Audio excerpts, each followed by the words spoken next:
Olá, meus queridos alunos do oitavo ano, tudo bom? Aqui é o professor Gabriel. Espero que vocês tenham feito os exercícios do capítulo 13 e agora iremos ver o capítulo 14, o capital financeiro e a expansão imperialista na África, na Índia e na China.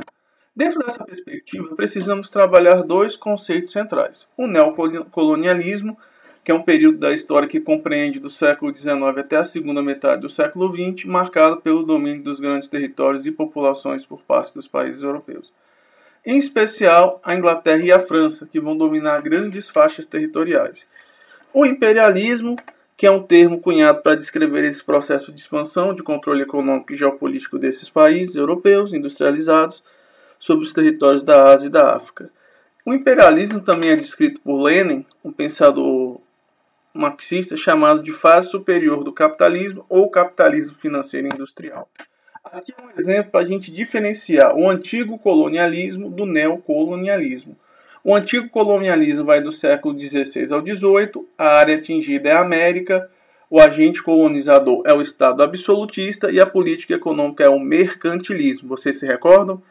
As principais potências eram Espanha, Portugal, França, Inglaterra e Holanda, e o objetivo era a exploração comercial de especiarias, metais, amoedados e escravos. O neocolonialismo ele vai de 1870 a 1945. As áreas atingidas é na África e na Ásia, o agente colonizador é a burguesia, a política econômica é o liberalismo e é fomentado por Inglaterra, França, Holanda, Alemanha, Itália, Estados Unidos e Japão. Logo, eles tinham por intuito exportação, investimentos de capitais, buscas de matérias-primas, escoamento de mão de obra, mercado consumidor e fornecedor de matérias-primas. Aqui é um exemplo da dominação da África e da Ásia. Praticamente toda a Ásia foi dominada, excetuando a Libéria e a Etiópia, estavam livres dessa dominação. A França tinha grandes territórios no norte da África. A Inglaterra também tinha grandes territórios, o Egito, o Sudão, a África do Sul. A Alemanha e a Itália chegaram atrasados nessa corrida colonial, mas o grande trunfo da Inglaterra era a Índia, que ela tinha seus entrepostos comerciais. Enquanto Portugal tinha pequenos territórios, Angola e Moçambique, e alguns pontos na África e na Índia. E se os Estados Unidos tinham as Filipinas, que eles tomaram da Espanha no final do século XIX. A Holanda tinha a região as ilhas da Oceania e a Austrália pertencia à Inglaterra, ou seja, e o Japão dominou a Manchúria, onde fica a Coreia. Ou seja, nós vimos como se deu essa dominação. Praticamente boa parte do mundo era dos europeus. Logo, quais foram as principais causas da expansão imperialista europeia do século XIX? Primeiro vai ser o crescimento demográfico europeu e a consequente necessidade de novas regiões para receber o excedente populacional. Segundo, a necessidade de aplicação dos capitais excedentes da economia industrial. Terceiro, a obtenção de bases estratégicas visando a segurança do comércio marítimo nacional. Quarto, a busca por matérias-primas, carvão, ferro e petróleo. 5. A busca por uma mão de obra barata para a produção. Mas uma coisa que eu queria trazer para vocês é que todo neocolonialismo é uma forma de imperialismo, mas nem todo imperialismo é uma forma de neocolonialismo. Logo, quais as origens do neocolonialismo do século XIX?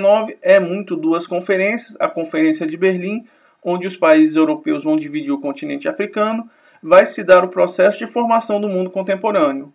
Também observamos a unificação da Alemanha e da Itália na segunda metade do século XIX, que nós vimos no capítulos anteriores, a segunda Revolução Industrial, que nós vimos no capítulo anterior, e vamos ver essa corrida imperialista para os territórios asiáticos e na África.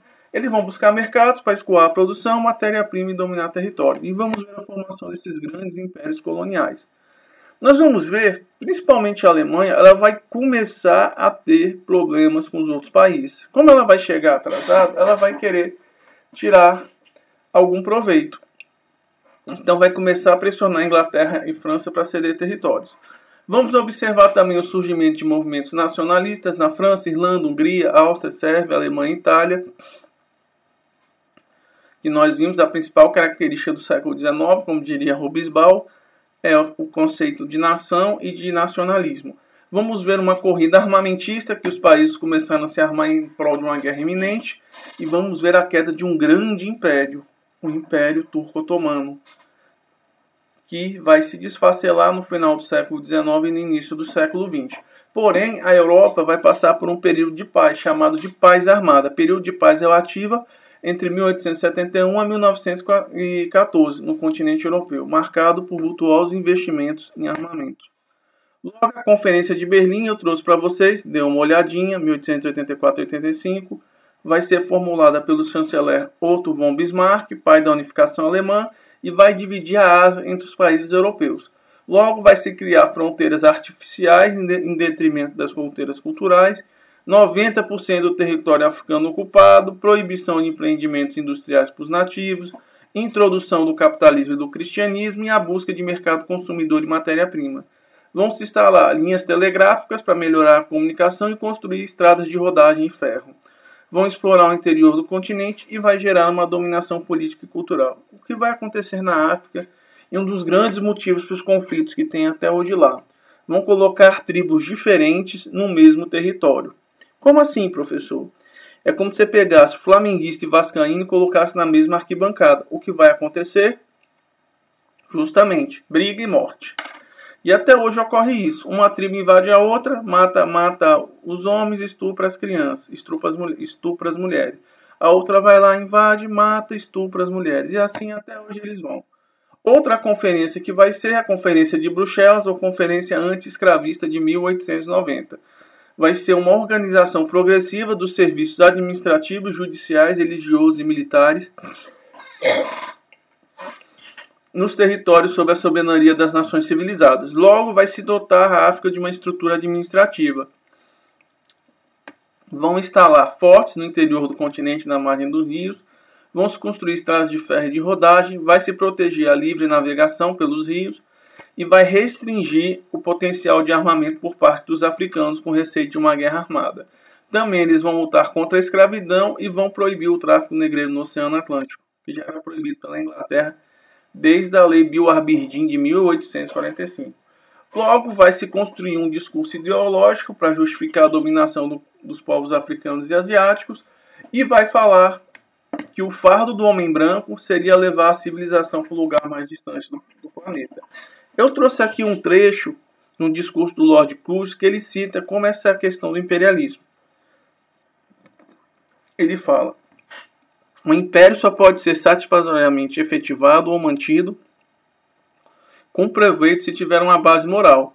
Para o povo da mãe pátria deve representar a disciplina, inspiração e fé. Para o povo da periferia deve ser mais do que uma bandeira ou um simples nome.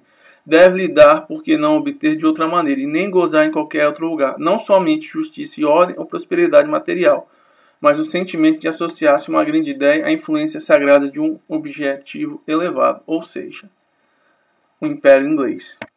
Aqui é um exemplo da distribuição da riqueza, é a famosa linha da riqueza. Nós observamos que os países mais ricos se concentram no norte e os mais pobres ao sul, principalmente na África e na Ásia. E esse imperialismo? Nós vimos que a Conferência de Bruxelas dividiu os territórios geográficos, a Conferência de Berlim dividiu os territórios da África, a Conferência de Bruxelas vai dar início, organizar esse processo de colonização. Vimos que eles pegaram grande faixa, poucos lugares iriam escapar, a Abissícia, a Libéria e a Etiópia. Depois os italianos iam invadir a Etiópia e a Abissícia.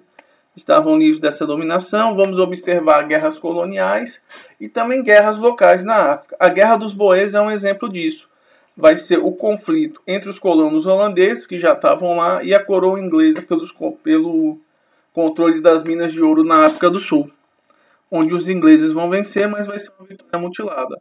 Logo, a Inglaterra vai se destacar no campo do imperialismo. Ele vai fazer colônias da coroa e vai criar protetorados. O que eram protetorados? Os reis locais eram escolhidos indiretamente ou comissários a serviço de Londres. Londres sempre tinha o direito ao veto e mantendo o poder dos ingleses. Eles vão fazer algumas companhias comerciais, United Africa Company, Royal Niger Company, que vai abranger a costa de Guiné, a Red Line, que foi o nome informal do sistema de telégrafos elétricos que ligou o Império Britânico em 1902, e a British South Africa Company, de Cecil Rhodes, que é um grande colonizador da África Austral. Vai se construir uma estrada de ferro que ligou o Cairo à região de Cabo, na África do Sul, onde vai ter uma presença maciça da marinha inglesa, com várias bases, tanto que não é à toa que a Inglaterra era chamada de Rainha dos Mares. Essa ferrovia é muito famosa, ela não é totalmente completada, mas por conta de questão territorial, que passava pelo território dos alemães, mas ela vai ser construída, atravessa a África do Sul até o norte, que foi construída no final do século XIX e início do século XX. Servia de ligação da cidade do Cabo, na África do Sul, ao Porto Saíd, no Exílio. Ela está incompleta ou inoperante em virtude de guerras, falta de capital e obstáculos geográficos de vontade política. Ela não foi totalmente feita, mas foi um grande projeto de ligar a África de uma ponta a outra. Aqui é uma charge de Cecil Rhodes, que foi um colonizador e homem de negócio, também personagem central no projeto britânico de construção da estrada de ferro que ligaria o Cairo, no Egito, à África do Sul. Ele vai ser um colonizador que vai massacrar muitos africanos e vai fundar uma rica companhia de diamantes, a De Beers. Ele aqui, uma charge dele representando o Colosso de Rhodes, em referência à antiguidade, ele de uma ponta a outra da África. Aqui é um exemplo dos ingleses lutando contra os nativos, uma charge segurando a civilização, do outro lado, versus a barbárie. Imperialismo inglês na Ásia. O que acontece? Eles sempre tiveram esse fascínio pelas Índias por conta das suas riquezas. Portugal tinha sua presença em Macau, na China, em Timor-Leste, na Indonésia, em Goa da Mão, na Índia. A Espanha tinha suas bases nas Filipinas e a Holanda tinha a ilha de Vargas, Sumatra, na Oceania. Destarte, a partir da segunda Revolução Industrial e da primeira Revolução Industrial, eles tiveram que desenvolver políticas para conseguir penetrar dentro desse continente asiático e da Oceania. Eles vão dominar a região da Índia, que era chamada Birmânia, onde tem hoje a Birmânia, o Paquistão, o Sri Lanka, Bangladesh e a Austrália, que era uma colônia de prisioneiros que se desenvolveu. Logo, a Índia era uma série de interpostos comerciais que os portugueses e os europeus conseguiam caminho desde 1498, com Vasco da Gama, e entre 1758 e 1858, a Companhia das Índias conseguiu submeter quase todo o território da Índia. Logo, eles praticavam comércio, coletavam imposto, tinham tropas de nativos chamados ciparros, e a partir de 1948 eles começaram a cobrar imposto individual em dinheiro, reduzindo as tarifas de importação para produtos têxteis, assim liquidaram quase toda a indústria têxtil indiana em benefício da indústria inglesa. Logo, a dominação inglesa no século XIX, em associação com a elite local, trouxe a figura dos marajás e dos príncipes, que exerciam poder de forma indireta para a coroa inglesa. E também eles começam a estabelecer os monopólios, por exemplo, o monopólio do sal e do chá. Só quem poderia vender e negociar o chá era a Companhia das Índias Orientais. Tudo isso, associado com outros problemas locais e culturais, vai gerar uma grande revolta. A Revolta dos Ciparros, que ocorreu entre 1857 e 1858. O que acontece? As tropas locais, contra o uso de gordura animal no cartucho das munições de porco e de boi, que é proibido pelos muçulmanos e pelos hindus, vão se rebelar contra as tropas da coroa inglesa, gerando uma grande revolta. A partir disso, a rainha Vitória acaba com a Companhia das Índias e toma para si o seu domínio. Em 1856, ela é aclamada imperatriz da Índia e a Índia se torna uma grande fornecedora de algodão para as fábricas inglesas. A Índia se torna independente entre 1847 e 1848, com a figura de Mahatma Gandhi, que vai morrer durante esse processo, e vai surgir 3 países: a Índia, o Paquistão Oriental e o Sri Lanka, que é Bangladesh. Aqui é um exemplo da Revolta dos Ciparros, que eram as tropas locais. Tem até um filme que fala sobre isso. Muito interessante, até uma comédia. E o imperialismo belga. A Bélgica também não teve muitas colônias, mas teve uma na região do Congo. Em 1876, o rei Leopoldo II toma posse da bacia do Rio Congo, fazendo o Estado Livre do Congo, que vai pendurar de 1885 a 1970. Rei Leopoldo investiu boa parte da sua fortuna com o investimento da colônia e sua missão de levar a civilização. Logo que lá encontraram grandes minas de diamantes. Outro também vai ser, que ele vai ganhar outras colônias que a Bélgica vai ganhar, vai ser Ruanda e Buru, que vai tomar dos alemães a partir da Primeira Guerra Mundial. E a Conceição de Tianjin, que em uma das revoltas chinesas, os chineses tiveram que ceder Tianjin para os belgas em 1902. Logo, essa colonização do Congo é muito conhecida pela sua brutalidade contra os nativos. Ele abandona as orientações da Conferência de Berlim, restringe o acesso externo e trata os nativos como escravos. Geralmente, quem não cumpria a meta, eles sofriam um processo de mutilação, tanto homens quanto mulheres e crianças.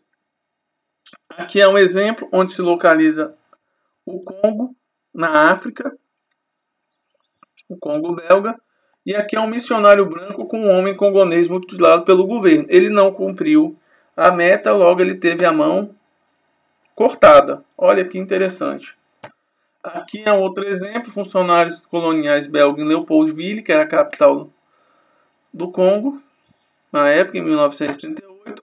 E aqui é o exemplo de mutilações, repare. Espancamento, mutilação. Não cumpriu a meta, ele perdeu as duas mãos. Tem um filme muito interessante, se vocês quiserem ver, se chama Diamantes de Sangue, que ele fala essa questão dessas mutilações e do tráfico de diamantes, até com Leonardo DiCaprio, é muito bacana. E o imperialismo francês, assim como a Inglaterra, a França tinha um grande império colonial, que estava sob a supervisão do Ministério das Colônias.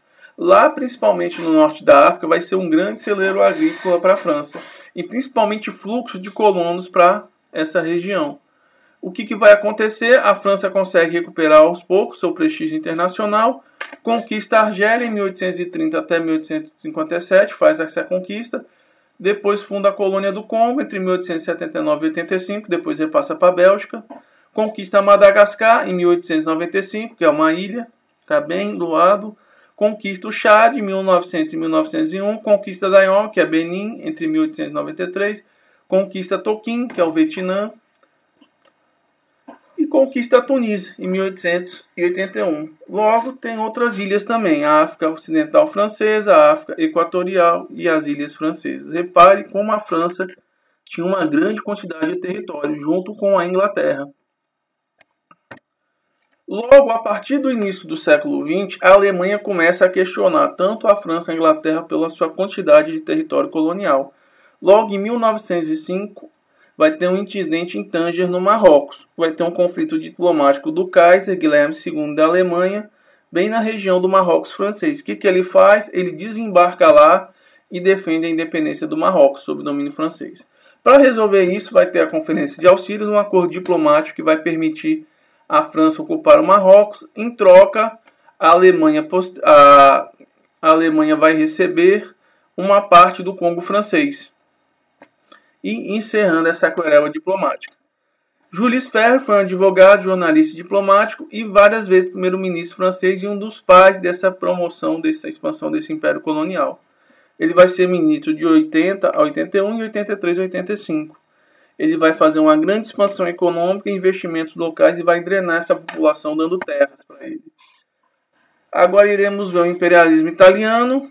Nós vimos que a Itália só se unifica na segunda metade do século XIX, vai se tornar um país a partir do Ressurgimento. Chegou atrasado na corrida colonial africana, perdendo para a Inglaterra e para a França, vai conquistar a Eritreia, bem aqui nessa região, próximo da Ásia Menor, bem no pezinho. Vai depois ser derrotado na Etiópia por motivos em 1896, mas vai ocupar a região da Líbia, a cidade de Trípoli. Por fim, faz a ocupação de tudo, ganha algumas ilhas gregas de Duque Aquinado e, a partir do Tratado de Lusitânia, ratifica esse território colonial. Quando Mussolini ascende o poder, os italianos vão à forra e resolvem invadir a Etiópia. Logo, durante a Segunda Guerra Mundial, a Itália se expande, dominando a Albânia, que é parte da Grécia, Croácia, Eslovênia e uma parte do Egito, sendo posteriormente derrotada por tropas aliadas. Temos também o imperialismo alemão, que a Alemanha vai se unificar junto com a Itália de forma tardia. O Império Alemão vai compreender de 1884 a 1919. Chegou atrasado, se tornou um grande rival econômico da França e da Inglaterra, porque sua economia e indústria eram muito fortes, mas seu império colonial era muito pequeno. Logo, ela vai tratar uma série de conflitos diplomáticos com o país, principalmente na Conferência de Berlim, onde Inglaterra e França vão ceder para tentar apaziguar a Alemanha. Um outro acordo importante vai ser o Tratado de Ely-Logan-Zambidar, que vai ser um acordo entre o Reino Unido e o Império Alemão contra os seus interesses na África. Eles vão ganhar alguns ganhos territoriais na China e no Vietnã. E o imperialismo vai ser um dos grandes motivos desse conflito da Primeira Guerra Mundial, onde vai colocar a Alemanha e a Áustria de um lado contra a Inglaterra, França e Rússia do outro. As principais colônias alemãs eram na África Oriental, Tanzânia, Ruanda, Burundi, Quênia, Intulândia, ela tinha suas ilhas no Pacífico, a Nova Guiné alemã, atualmente que a gente conhece como Papua Nova Guiné, ao norte da Ilha Salomão, ao norte das Ilhas Mariana, Micronésia, Palau, Nauru e Ilhas Marshall. Tinha também a Samoa Alemã, que é um estado independente de Samoa. Em 1998, tinha o território de Tidate, ao noroeste da China, que era um interposto que tinha sido arrendado à Alemanha pelo Império Chinês. Aqui é um exemplo da transferência de Ellingod para a Alemanha em 10 de agosto de 1890. A Alemanha toma de conta desse território, observe as tropas, a Inglaterra cede. Aqui é o imperialismo alemão. Repare que em relação ao francês e ao inglês era muito inferior. Ela conseguiu esses territórios cedidos a muito custo diplomático e tinha seus entrepostos localizados e várias ilhas na Oceania. A Holanda também vai ter seu império colonial, principalmente vai iniciar com a invasão da Angola, quando eles rompem um acordo com Portugal, que era dominado pela Espanha, e vão começar a conquistar. Costa do Ouro vai ser uma colônia holandesa, e vão criar a Companhia das Índias Orientais, que vai estabelecer um posto de reabastecimento no Cabo da Boa Esperança, bem lá no sul da África.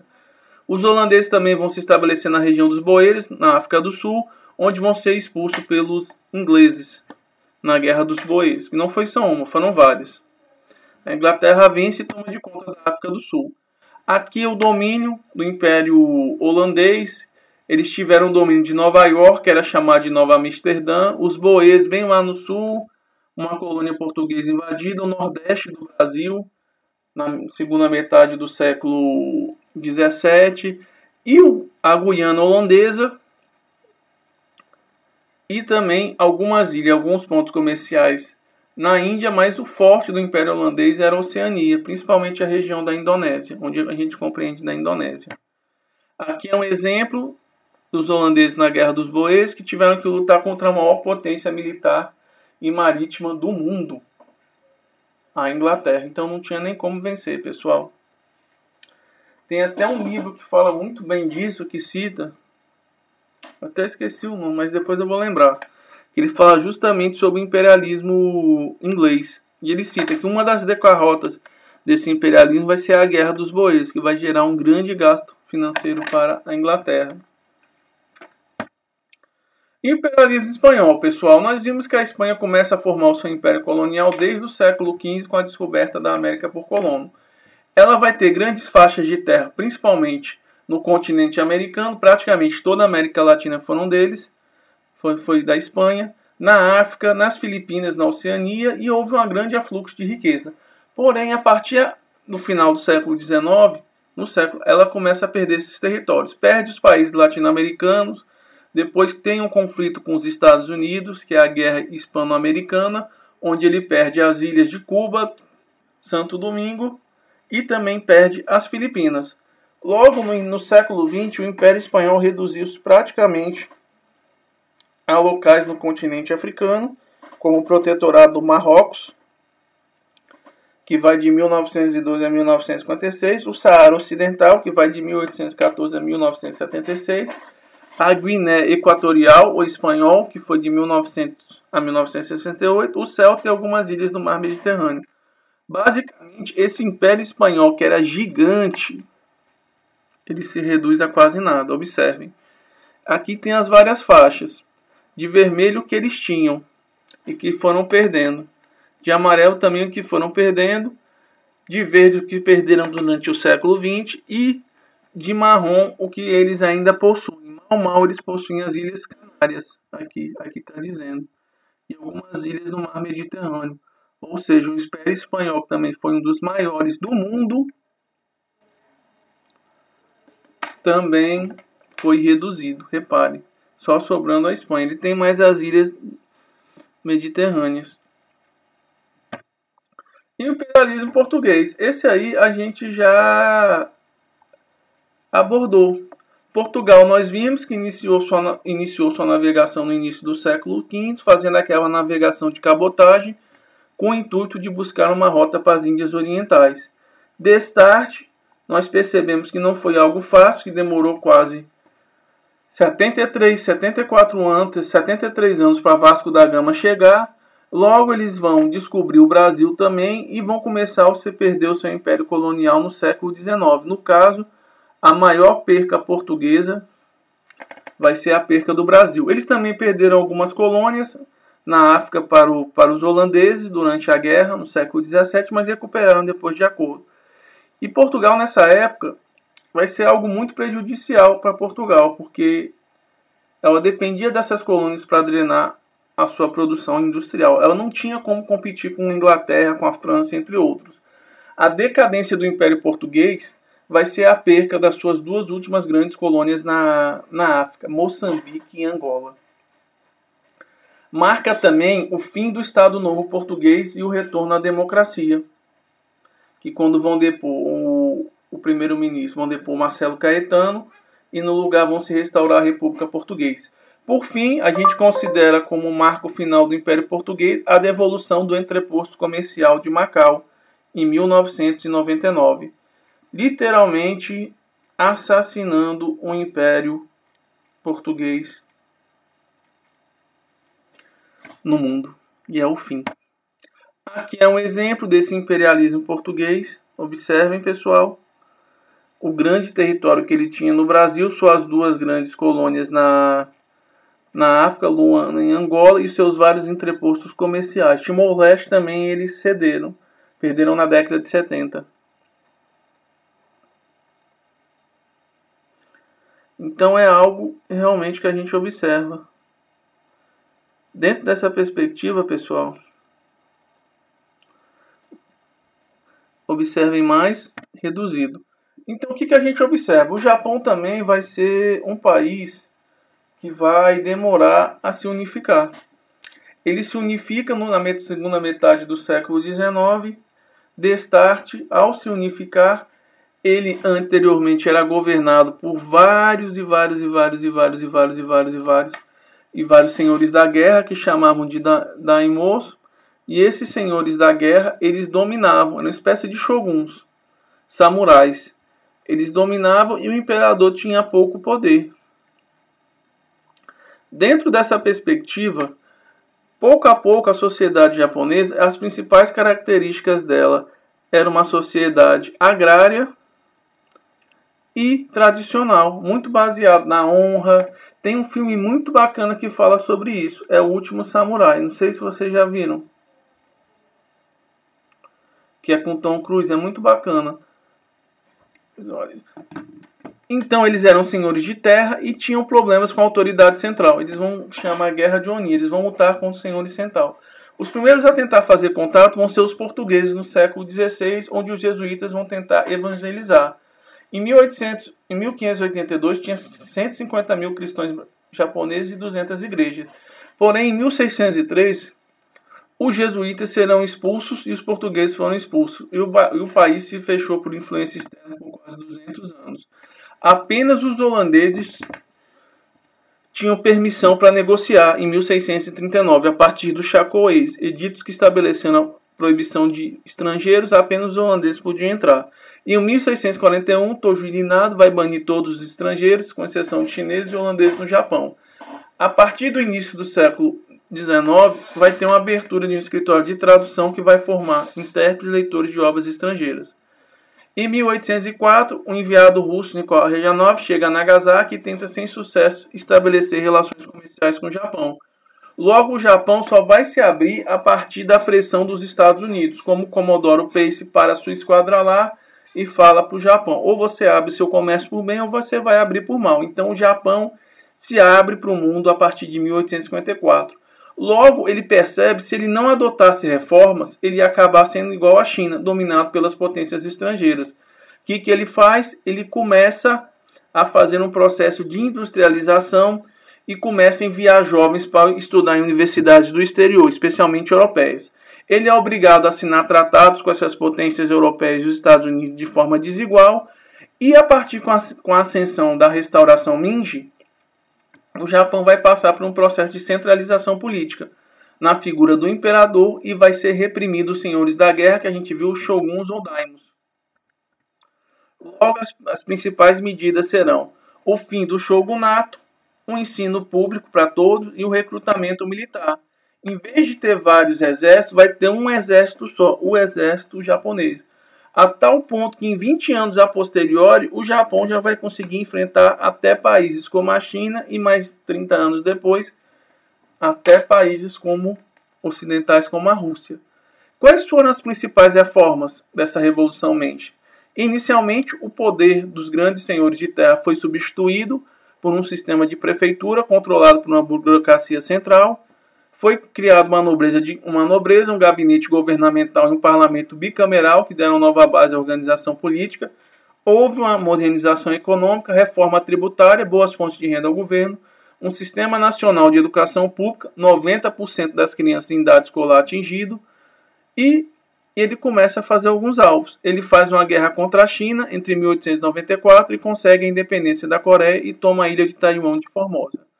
Logo, fez a Constituição de 1899, o imperador é considerado um ser descido do céu, venerado em divino, era uma sociedade militarista, voltada para a guerra, nacionalista, com conceito de nação imperialista, serão as bases da expansão japonesa. Logo, ele moderniza suas forças armadas e copia as principais inovações ocidentais. Quem quiser ver isso, pega esse filme, O Último Samurai, acho que tem até no YouTube, fala muito bem desse processo de modernização do Japão.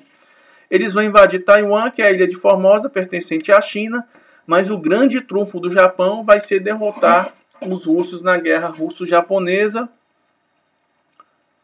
onde eles vão conseguir a primeira potência não ocidental a derrotar uma potência ocidental. O Japão consegue vencer e consegue um tratado vantajoso. Por fim, eles invadem a Coreia em 1910, dando o colapso do Império Coreano e anexando a região. Aqui são os navios russos afundados na guerra russo-japonesa. Eles foram muito espertos, souberam utilizar de inteligência, e os russos, mais uma vez, contaram com a sorte e não se deram muito bem. Destarte, isso mostra um exemplo de como o Japão aprendeu rápido em relação aos outros países. Então, pessoal, o que eu quero que vocês observem, que as raízes estão formadas. E no caso da China,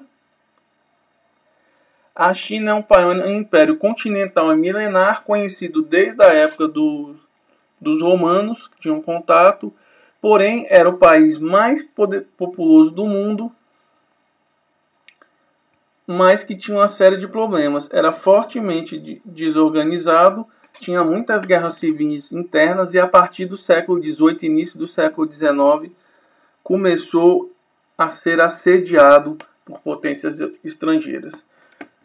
E vai tentar se livrar deles durante 2 guerras, mas vai acabar perdendo. Logo, a Inglaterra vai ser o principal beneficiário dessa guerra com a China, porque eles vão descobrir o ópio.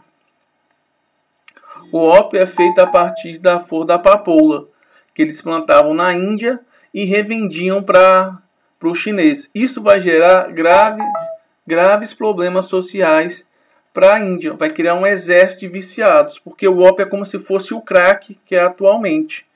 Então estava destruindo a sociedade chinesa. Em contrapartida, eles compravam da China seda, chá, porcelana e artesanato de luxo. Logo, o governo chinês vai tentar proibir o comércio legal e vai combater o ópio com severas penas.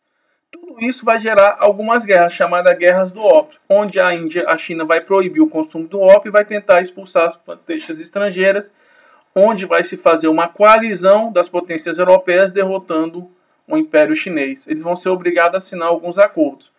O mais famoso é o Tratado de Nanquim, onde eles vão ter que abrir 5 portos para os estrangeiros e vão ter que ceder Hong Kong aos ingleses, que vai ficar com os ingleses até 1999.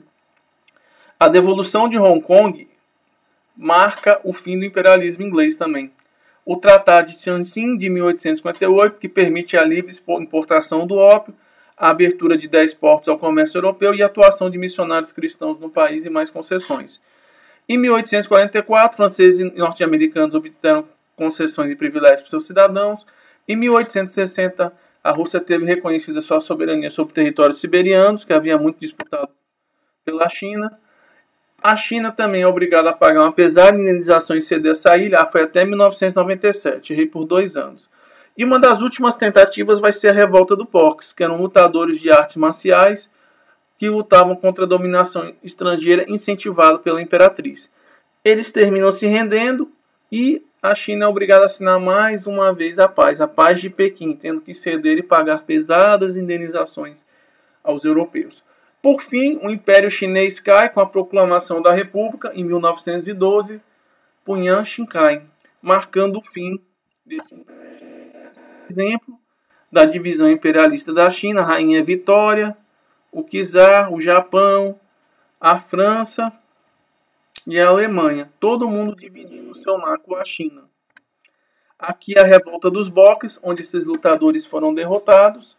E aqui as guerras dos ópios. Não tinha como a China vencer. Enquanto seus navios eram de madeira, dos ingleses eram de ferro. A China não soube se modernizar para o que ela iria enfrentar. Tem um filme muito interessante que versa sobre o fim do Império Chinês, da monarquia chinesa. Se chama O Último Imperador. Até um livro, mas se eu não me engano tem um filme. É baseado na vida do último imperador chinês, que é do Bernardo Berlusconi. Quem quiser ver, se eu não me engano, tem no YouTube. Dá uma vez, o filme é muito bacana. O imperador morava na cidade proibida. E aqui é um exemplo desses navios sendo destruídos. Tem até um filme que fala sobre isso, A Guerra do Ópio. É um filme chinês, é meio tendencioso, mas quem quiser assistir é muito interessante. E o caso da Conchinchina. Conchinchina, ela foi dominada pelos franceses entre 1858 e 62. É a península da Indochina, atual Vietnã. Em 1866, o Camboja também passou a fazer parte desse protetorado francês. E o norte do Vietnã e o centro do território vietnamita também se tornaram protetorados em 1883, e o Laos. Logo, essa região chamada de Indochina era Camboja, Laos e Vietnã, se eu não me engano. E tinha uma base francesa lá. E lá fornecia não só seda, mas também muitos chás em plantação, pessoal. Tem até um filme que fala sobre isso, se chama Indochina. Aí foi uma das maiores derrotas do exército francês pós-Segunda Guerra, a Batalha de Din Kinh, em 1954. Onde os vietnamitas conseguem derrotar o exército francês e obtêm a sua independência da França. Então, quem quiser ver o filme Indochina, versa sobre isso. Quem tiver alguma dúvida, é só entrar em contato. Um abração do professor Gabriel. E qualquer dúvida, tamo aí, pessoal. Façam os exercícios e leiam o livro. Tchau!